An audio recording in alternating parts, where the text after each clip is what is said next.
Hi everyone, welcome to my channel. आज हम विकास के बारे में पढ़ेंगे। यह अध्याय कक्षा 10वीं की एनसीईआरटी पुस्तक से लिया गया है। विकास शब्द से हम सब काफ़ी परिचित हैं और इसका अर्थ समझना मुश्किल नहीं है। क्या आप सभी विकसित होना चाहते हैं या प्रगति की ओर बढ़ना चाहते हैं? हम सभी के पास लक्ष्य और आकांक्षाएं होती हैं, यानी हमारे विकास के लक्ष्य डेवलपमेंट गोल्स हैं। लेकिन ये विकास के लक्ष्य हम सभी के लिए समान नहीं हो सकते। उदाहरण के लिए, गांव के लोग परिवहन के लिए अच्छी सड़कों की इच्छा रख सकते हैं और दूसरी ओर शहरों के लोग बड़े मॉल और सिनेमा हॉल की इच्छा रख सकते हैं। इसलिए अलग अलग लोगों के अलग अलग विकास के लक्ष्य हो सकते हैं। जैसे कि आप इस फ्लोचार्ट में देख सकते हैं, विकास के लक्ष्यों को इस प्रकार वर्गित किया जा सकता है। पहला, भौतिकवादी लक्ष्य यानी मटीरियलिस्टिक गोल्स। दूसरा, गैर भौतिकवादी लक्ष्य यानी नॉन मटीरियलिस्टिक गोल्स। भौतिकवादी लक्ष्यों में हम उच्च आय, बेहतर मजदूरी या वेतन के बारे में बात करते हैं और दूसरी ओर गैर भौतिकवादी लक्ष्यों में स्वतंत्रता, सुरक्षा आदि शामिल हैं। लेकिन कभी कभी विभिन्न लोगों के ये अलग अलग लक्ष्य परस्पर विनाशकारी या विरोधी हो जाते हैं, जिसे कहते हैं कॉन्फ्लिक्टिंग डेवलपमेंट गोल्स। एक उदाहरण लेते हैं। एक बड़ा उद्योगपति स्लम एरिया या झुग्गी झोपड़ी को हटाकर एक शॉपिंग मॉल का निर्माण करना चाहेगा, लेकिन उस स्लम एरिया या झुग्गियों में रहने वाले लोगों के लिए शॉपिंग मॉल का कोई फ़ायदा नहीं होगा और वे अपने घरों को स्लम में बचाना पसंद करेंगे। लेकिन उद्योगपति को इससे कोई लेना देना नहीं है। तो हम यहाँ कह सकते हैं कि इसीलिए यहाँ उद्योगपति और झुग्गी झोपड़ी के लोगों के परस्पर विरोधी विकास के लक्ष्य या कॉन्फ्लिक्टिंग डेवलपमेंट गोल्स हैं। विकासात्मक लक्ष्यों यानी डेवलपमेंटल गोल्स का होना अच्छा तो है, लेकिन कभी कभी सरकार के लिए परस्पर विरोधी विकासात्मक लक्ष्यों यानी कॉन्फ्लिक्टिंग डेवलपमेंट गोल्स से निपटना या उसका समाधान निकालना एक चुनौती बन जाता है। परंतु किसी भी देश या दुनिया के बड़े पैमाने पर लोगों के विकास के लक्ष्यों में सामंजस्य बनाए रखना महत्वपूर्ण है। यहाँ से आगे बढ़ते हुए राष्ट्रीय विकास की बात करते हैं। राष्ट्रीय विकास क्या है और हम इसकी गणना कैसे करते हैं? हम एक देश को दूसरे देश की तुलना में अधिक विकसित कैसे कहते हैं? इसके लिए देशों के बीच औसत आय यानी एवरेज इनकम की गणना को कई मापदंडों में से एक माना जाता है। औसत आय को निकालने के लिए देश की कुल आय को कुल जनसंख्या से भाग किया जाता है। औसत आय को प्रति व्यक्ति आय भी कहा जाता है, यानी पर कैपिटा इनकम। उदाहरण के लिए, यदि किसी देश की कुल आय 10,000 और कुल जनसंख्या 1,000 है, तब प्रति व्यक्ति आय 10 रुपये होगी।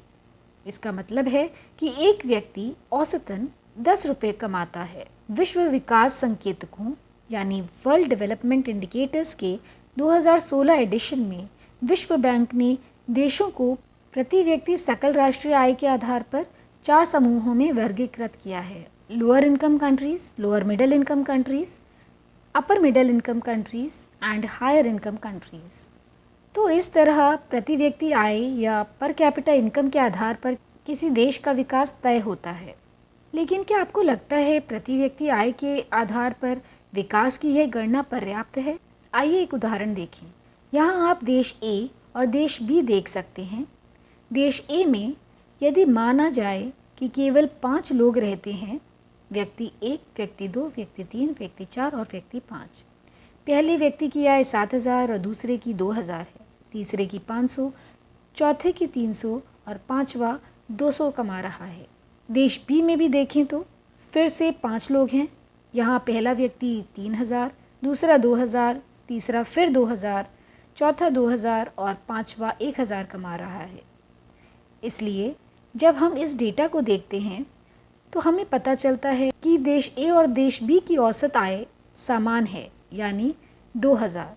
That is total income divided by total population. वैसे तो दोनों देशों की एवरेज इनकम एक है, पर गौर से देखें तो हमें पता चलता है कि देश ए में व्यक्ति 1 और व्यक्ति 5 के बीच एक बड़ा अंतर है। एक व्यक्ति 7,000 कमा रहा है और दूसरा व्यक्ति केवल 200 कमा रहा है, जो औसत आय 2000 से काफ़ी कम है। दूसरी तरफ देश बी है, यहाँ की औसत आय 2000 है, परंतु अधिकतम और न्यूनतम कमाने वाले व्यक्तियों के बीच का अंतर काफ़ी कम है। पहला व्यक्ति 3000 कमा रहा है और पांचवा व्यक्ति 1000 कमा रहा है, और हम यहाँ बहुत बड़ा अंतर नहीं देखते हैं। यहाँ आय की असमानता काफ़ी कम है। मतलब भले ही दो देशों की औसत आय एक ही है, इसका मतलब यह नहीं कि दोनों देशों में स्थिति या विकास समान है। मुझे लगता है कि देश ए में लोग अधिक सामंजस्य या हार्मनी में नहीं होंगे और अधिक सामाजिक और आर्थिक तनाव होगा। एक व्यक्ति बहुत अमीर है और दूसरा बहुत गरीब है। दूसरी ओर देश बी में बेहतर विकास हो सकता है क्योंकि आय असमानता यानी इनकम डिस्पैरिटी कम है, और हम एक तरह का सामंजस्य देखते हैं क्योंकि सबसे अमीर और सबसे गरीब व्यक्ति के बीच का अंतर कम है। सामाजिक आर्थिक समस्याएं शायद यहाँ कम हों। आइए भारत से यहाँ एक और उदाहरण लेते हैं। यहाँ हम 2 टेबल देख सकते हैं। पहली तालिका में पंजाब, केरल और बिहार की प्रति व्यक्ति आय यानी पर कैपिटा इनकम है, पर हम यहाँ केवल केरल और पंजाब की तुलना करने जा रहे हैं।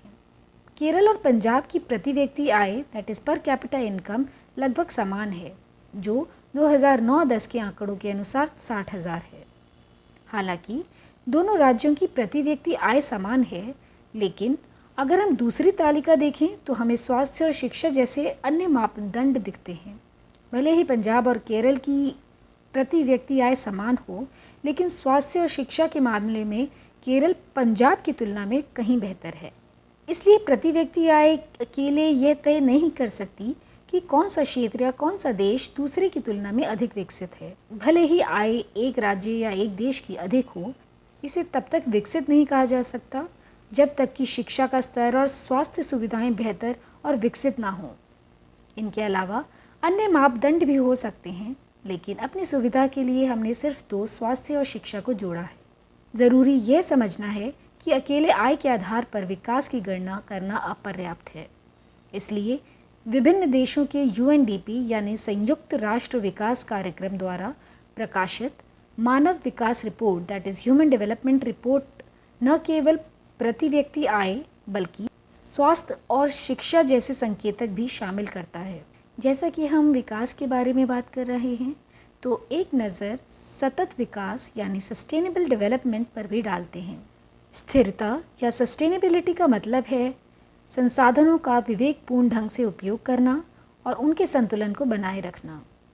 हमें अपने संसाधन और पर्यावरण को समझदारी से इस्तेमाल करना चाहिए। हमें आने वाली पीढ़ियों के लिए भी संसाधनों को छोड़ना होगा। हमें रीसाइकिल और रीयूज़ जैसी विधियों का विकास करना चाहिए। तो हम कह सकते हैं कि सतत विकास यानी सस्टेनेबल डेवलपमेंट का अर्थ है संसाधनों का विवेकपूर्ण उपयोग, भविष्य की पीढ़ियों के लिए विचारशील होना और उनके लिए संसाधन सुनिश्चित करना। That's it for this topic. Thank you so much. And do not forget to subscribe to Constructing Minds for more such academic videos.